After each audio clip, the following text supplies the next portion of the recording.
You've decided to dispense your beer using the BrewFlo. You'll now always have beer on tap. There are parts of your BrewFlo that you will need to install before use. Let's start by opening the lid. To install the airline and connector, insert the airline into airline port, pushing in firmly. You will feel initial grip.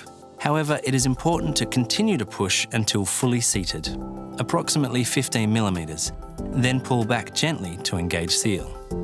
Install the font by placing it into the recess at the front of the BrewFlo, then secure it with the 4 screws over which you should then install the 2 plugs. Note that using a magnetic screwdriver will make installation of the screws easier.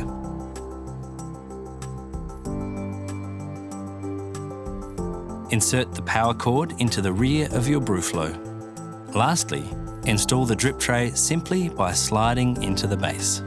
You can now remove any protective plastic film from the display panel and plug the power cord into a wall socket.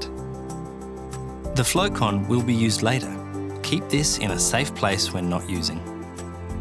When positioning your BrewFlo for use, check that all vents are free from obstructions and check that it is at least 10 centimeters away from any walls or other objects. Never lift the unit while it contains a keg, and always do so with the handles at the base, and always keep the unit upright.